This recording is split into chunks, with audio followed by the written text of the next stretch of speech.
নমস্কার বন্ধুরা, আজকে আমি এমন একটা বইয়ের মুভিসে এক্সপ্লেনেশন দিব, সম্পূর্ণ বলবো, যেটা শুনে কিন্তু তোমরা একদম হতবাক হয়ে যাবে। একটা কথা বলবে না, কিন্তু 2 ঘন্টা 10 মিনিটের একটা সিনেমা সম্পূর্ণ হয়ে যাবে।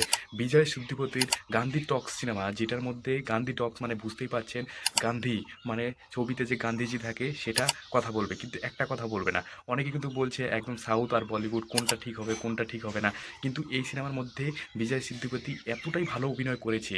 এক একটা পোর্শন কিন্তু ভালোভাবে নেওয়া হয়েছে। তা সত্ত্বেও কিন্তু সে একটা গরিব ঘর থেকে, আপনারা বুঝতেই পারছেন গান্ধী টক্স মানে সে গরিব ঘর থেকে, যার কাছে টাকা আছে সে কথা বলতে পারে না, আর যার কাছে অনেক টাকা আছে সে অনেক কথা বলতে পারে, অনেক কিছু টাকা দিয়ে করতে পারে। কিন্তু গান্ধী টক্সের মধ্যে যে গরিব আছে বিজয় সেতুপতি, সে সমস্ত রকম সব কিছু করে একটা নায়িকার জন্যে, আর একটা নায়িকা সমস্ত কিছু করতে পারে সেই গান্ধী টক্স দিয়ে, মানে টাকা দিয়ে। এই যে টাকার সাহায্যে যে সম্পূর্ণ জিনিস পরিচালনা করছে, এই সিনেমাটার মধ্যে কিন্তু সমস্ত কিছু দেখিয়েছে যে অনেক কিছু হয়ে যাচ্ছে, কিন্তু সমস্ত সিনেমার মধ্যে কিন্তু কোনো কথা বলে না।